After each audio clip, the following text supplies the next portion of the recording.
This is Living Catholic with Father Don Wolf. This show deals with living the Catholic faith in our time, discovering God's presence in our lives, and finding hope in His Word. And now, your host, Father Don Wolf. Welcome, Oklahoma, to Living Catholic. I'm Father Don Wolf, pastor of Sacred Heart Parish and rector of the Shrine of Blessed Stanley Rother.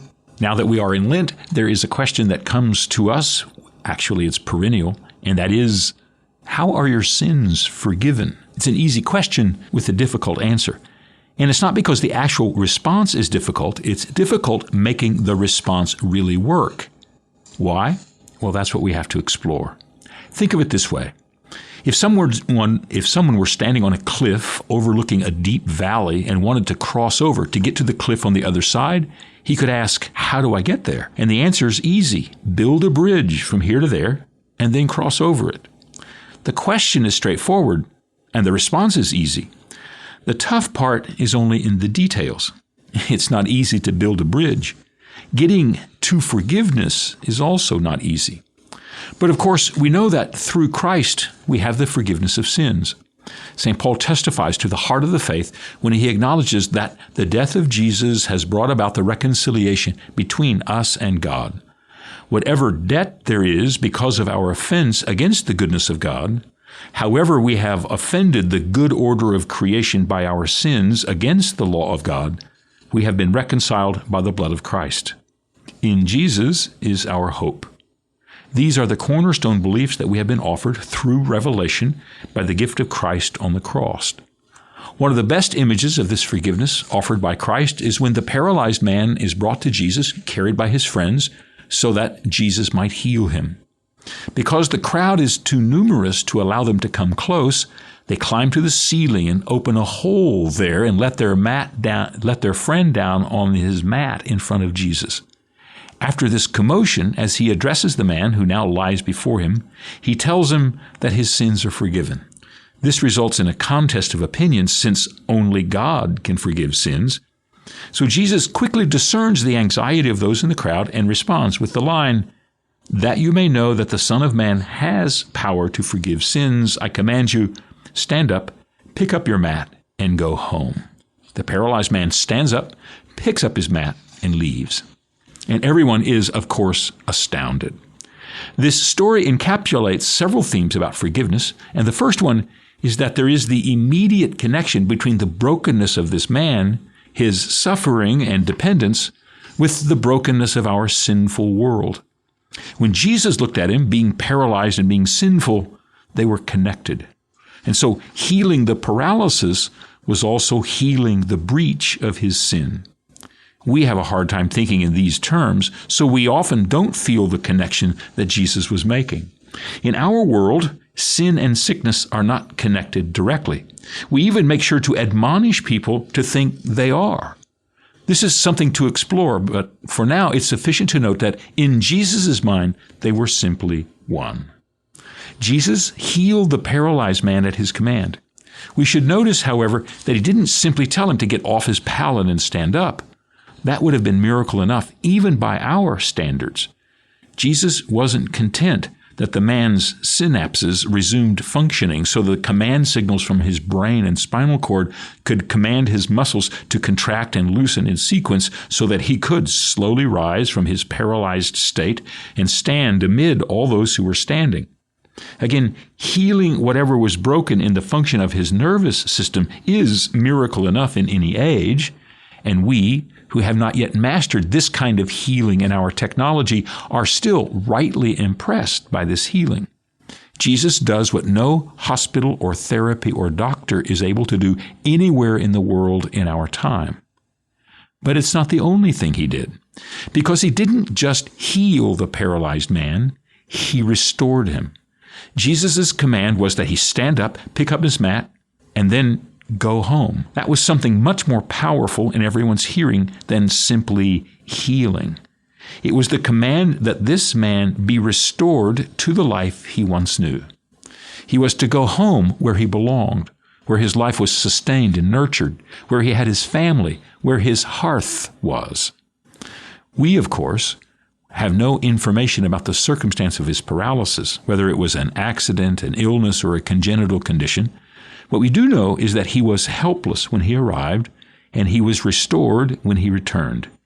Jesus healed his life, not just his spine. But he also healed his soul, if we're to take Jesus' words seriously. His first offer was to forgive his sins. We turn away from this interpretation in our age. When we hear Jesus' words, it sounds like Jesus is insisting that the paralysis is caused by the sinful behavior of the man who has been struck down. The narrowest interpretation would be that because of his, who knows, dissolute behavior or some wretched temptation he gave into, that somehow his body has ceased to function correctly and he was left paralyzed. Or perhaps because of what he had decided one night, he'd done something that caused an accident or resulted in some situation in which he was left paralyzed. Whatever happened, there was a connection between his inability to function and his sins. And Jesus wanted to restore him to the fullness of life, so he wanted to forgive his sins. We stay away from these interpretations because it makes it sound like sickness and sin go together in unhealthy ways. That is, we would end up blaming people who are sick for their sickness, as if what they suffered from was the product of their decisions. And while lots of sickness is, in fact, the results of bad decisions and faulty behavior, not all of them are. In fact, maybe not most of them are. In order to protect the innocent, we don't make the connection Jesus made. We don't presume a man, paralyzed, supinely dependent on his friends, helpless in his condition, is suffering from his sins. We don't ask ourselves what he's done wrong. We ask what wrong has been done to him. When I was in college, I began dating a young woman who was a brittle diabetic. She had lots of trouble controlling her diabetes for lots of complicated reasons that became clearer much later on. But staying healthy was hard for her, and she'd suffered from her condition. In the course of her time there, she became involved with a small church that was very focused on its healing ministry and the laying on of hands. It was natural, I suppose, that she would gravitate to such a group. And besides, they were very welcoming. And in the course of familiarizing herself with the group, they prayed over her and asked for the gift of her healing to be poured out on her. It was very scriptural and very impressive, especially given the testimony and experience of so many people in the church there. But she didn't get better. There were bouts of improvement, but she always ended up back in the hospital, continually struck down by the complications of her condition. And their response wasn't very helpful. Eventually, they began to blame her for being sick. Her diabetes and her blood sugar control problems were all her fault as far as they were concerned. For them, if the Lord can't heal you, it's just your fault. Needless to say, they weren't very helpful. And it was especially devastating to hear that sickness is your fault, no matter what happens, no matter all your efforts, and no matter all your prayers. That's what we stay away from when we view the man lying paralyzed upon his mat. We don't want to blame him for being there. We even bend over backwards not to say much directly when someone is disabled and sick because of what he's done and through his choices in life. Even when there is a direct causal connection to the foolishness of a person's choices and his condition, we mostly focus on the condition and let the connections surface only in the back rooms of our thinking and talking. This was highlighted during the growing anxiety about AIDS several generations ago, in which everyone who even began to suspect connecting behavior to outcome was shamed as uncaring and thoughtless. At the height of publicity and public awareness, it was thought to be discriminatory and uncouth, even to mention the most direct ways to avoid infection, much less to demand it. But this episode highlighted what was embedded in our culture. We don't think it appropriate to imagine disordered behavior or poor choices to be constitutive parts of how to relate to someone who's sick. We're conditioned to focus on the sickness and nothing else. So we have a hard time hearing Jesus' words concerning forgiveness. It seems he's forgiving what has not yet been demonstrated. He's addressing a problem not yet in evidence. All he knows and all we know is that this man is paralyzed. What he may or may not have done in his life is unclear. And yet, Jesus offers forgiveness to his sins. Not only that, he offers to make a demonstration of the forgiveness of sins that is spectacular and undeniable. That is, rather than this man clutching his chest, folding his hands, and then bowing to Jesus as signs that he has been made right with God, all of those signs are unclear, symbolic, and facile. Instead, though, he stands up with all of the chains of disability and paralysis broken.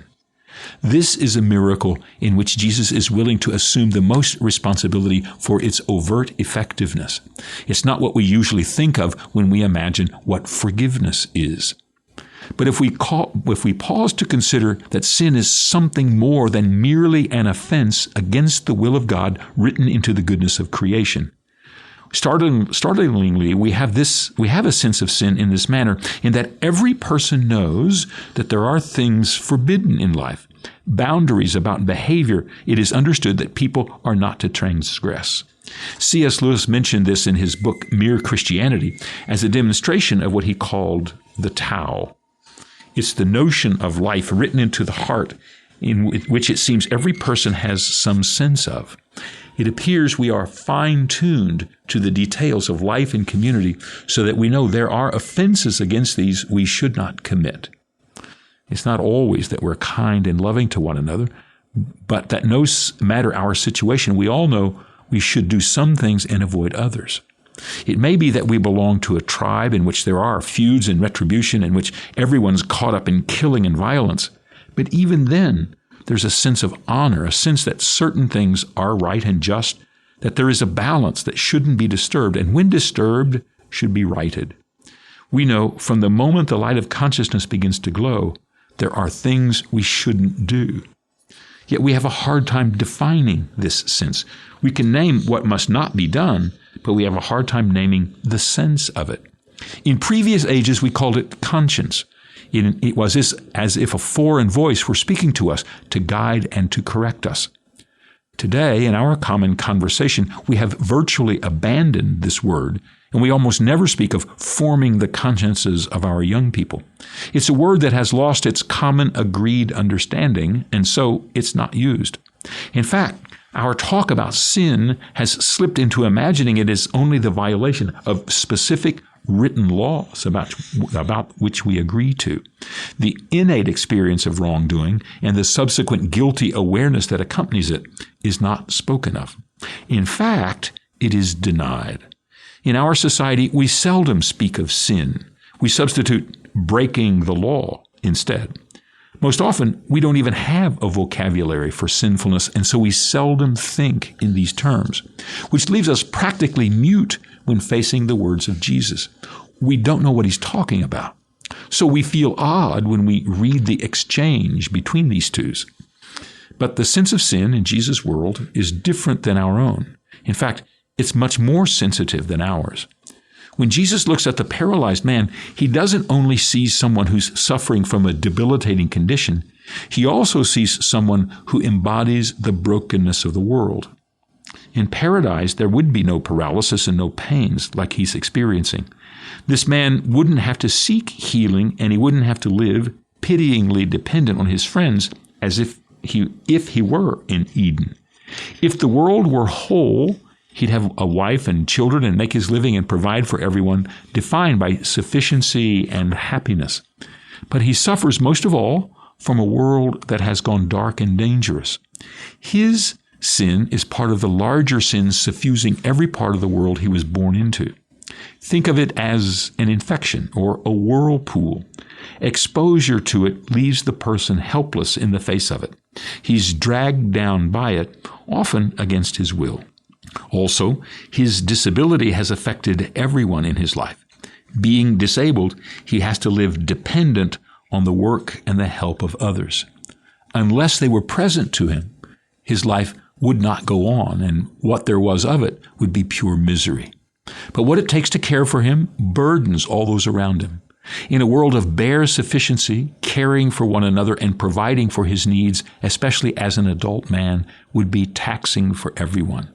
Every person in his web of relationship is affected, is broken in some sense by his paralysis. It's easy to imagine the decision his friends made to carry him to Jesus so that he could be healed, and their decision to make sure Jesus could register his need by lowering him through the ceiling. They had an investment in his healing, but they were also limited in their options and affected by their service to him. The world was darker for them because of the limitations put on them by caring for him. The brokenness of the world passes on from person to person, breaking them in turn. And this sense of sin touches everyone. When Adam and Eve sinned in the garden, the good order of creation was undone, and they suffered the consequences of this disorder. In the story, the immediate result was that they had to leave the garden, the place of protection and order, and go out into the world. And it all comes undone. Cain kills his brother Abel. The world spirals down into killing and viciousness. Even the norm established in the garden for a couple, one man with one woman, is undone almost immediately. The end of chapter 4 of Genesis describes the character Lamech, who boasts that, "I have killed a man for wounding me, a boy for bruising me." Cain's descendant has become a serial killer with no remorse. Disorder is everywhere and only gets worse and worse. There's no natural limit to what people can choose to do. Disorder heaps on disorder until everything has become twisted and crooked. The truly frightening part is when the human ability to create a small portion of order in a disordered world is used to leverage disorder to its highest notch. Our contemporary examples are sufficient. The genius and patience for surgery has now been captured to lop off body parts and reshape them in pursuit of those who want to disorder their bodies in the shape of the opposite sex. And all of this because the conviction there are those whose lives and feelings don't match their expectations. Amazing computer power, unimaginable in its sophistication, is harnessed to surveil and control those whose opinions are disfavored. And this is because there are those who want to overthrow and disrupt and murder. And the greatest breakthroughs in material science and thermodynamics are pressed into service to build the fastest and most lethal bombers and bombs, because someone else built bigger bombs and faster planes to threaten first. As in a whirlpool, once you're in it, you're in it. Thrashing about only hastens being dragged down by it. Sin is woven into the world. It finds its place here and grows here, abetted by every part of what it means to be human, aided by every aspect of the human genius and ability, which is the world in which the paralyzed man is touched by disorder and the infection of sin. Of course, like every person, he has himself contributed to disorder and the darkening of the world by his own decisions and actions. Thinking of himself over others, becoming impatient with those who try to love him and help him, nursing resentments against God's goodness and the intentions of other people, all these well up in the heart of every man, and no doubt flooded his. Jesus didn't have to be the Son of God to know what he was thinking and how his thoughts widened the cracks, undermining the solidity of his world. We most often think of the individual offenses of a person setting him against God. And it's true, the choice to offend the law of God and the goodness written into creation is to oppose the will of God in the world. And this manifests itself in the disorder of the world, which God did not intend in the creation, and which shows itself in every manner of disorder. But it's not like God keeps a list of all the evil we've done. Rather, the sin we commit is a sin against the action of God and shows itself by our conduct as contrary to God's presence. In Genesis chapter 3, when God calls out to Adam, who's hiding from God in the garden because he's eaten of the forbidden fruit, Adam tells him that he's naked and he didn't want to show himself. And God said, "So then you have eaten of the fruit that was forbidden." It wasn't because God had kept a record of everything Adam had done. It was Adam's behavior, his shame, his hiding, and his fear to face God that disclosed the sin and disorder he had brought into the world and against the will of God. There is the sin in the world, there's the sin of the world, and then there are this man's sins. Jesus tells the man to get up. His paralysis is overcome in this miraculous act. But the sins touching his incapacity and the brokenness of the world are also healed and overcome. He isn't just returned to God's good graces. He's restored to the world that will sustain and support him. Being forgiven is to be set free from the chains that hold us. Whether by the weakness of our limbs or the breakdown of our will, forgiveness is offered to us so that we might be able to return home to a life in which we can live freely. I don't think it's an accident that the signal story about forgiveness is about a man who's paralyzed. There is no other condition that describes what it's like to be mired in sin better than paralysis. Being frozen in place, unable to move, and unable to care for ourselves. That sounds exactly like what happens when we sin. The brokenness of the world overcomes us and leaves us broken. And being so, we're unable to go anywhere on our own. We have to wait for what others can do for us, which is the message of the gospel. God takes the initiative and offers forgiveness to us through Jesus. His message is that the goodness of God is renewed through the gift of Jesus' ministry. God does not simply scratch our name off a list of those who are troubled because of what they've done. God acts to heal the world we're a part of. In Christ, we are returned to the gift of life taken away from us by our world. This is why the gift of forgiveness given to us is only effective if it's passed on to another. In the Our Father, we enter into the agreement that God's forgiveness is up to as we forgive those who trespass against us, to restore us by forgiving others, and then having us go into a world in which we continue to pass on brokenness to others is to fall into it ourselves. To be healed is to be part of healing the world. That's why the people with Jesus were amazed at what he had done. He had not only connected the man's paralysis with his sin, he healed both. We're not able to command broken bodies to rise, of course, but we can pass on the healing of hearts and souls to those most in need of it. A husband, paralyzed by anger and resentment, can return home and take up his life by sharing forgiveness with his wife. A brother who has passed a decade in bitterness and pain can return to a time before the offense that hurt him. Those who have been offended by the decisions and heartless actions of others can return to the Eden of order and life. And all of this by first receiving the gift of healing from Jesus, the promise to return to home, and then extending that healing to all those around him. Forgiveness is infectious. This is all brought to us by the words of Jesus on the cross. Looking across the sea of faces who were turned to the cross as he suffered, rather than seeing a ravenous crowd, Jesus saw a sheep without a shepherd, and his final words to them were, "Forgive them, Father." Jesus bore the brokenness of the world in his body, but he saw it also in those who called for his death, and his forgiveness was so that they could be healed. To hear forgiveness from the one who has been broken is to find healing amid broken lives. And this is our hope. It's how we get to the other side. Next week, we'll look at the special gift of reconciliation and how we find it according to the church's recommendation. What we'll learn how to build bridges. Back in just a moment.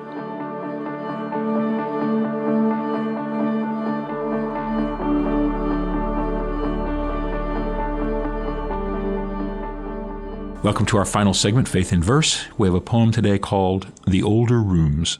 All the older rooms had paneling of dark oak to create the somber mood of more somber folk. From days past when serious men lived here, those who built our world and vanquished their fears, they from simple homes and crowded households, seemed more comfortable in the Lord's own fold, and then, in response, surrendered themselves to duty, to build these places where I receive now all due me. Dark and foreboding gives way to a lighter conviction that the world is not the sum of hard malediction, but instead thrives on the structured promised freedoms these older men's yeses created best as they could see them. There's a lot to be said for the rooms now past. More we could learn from the architecture that lasts. We might, if attentive, find our own mortared joints and live the liberty their memory now us anoints. That's the older rooms.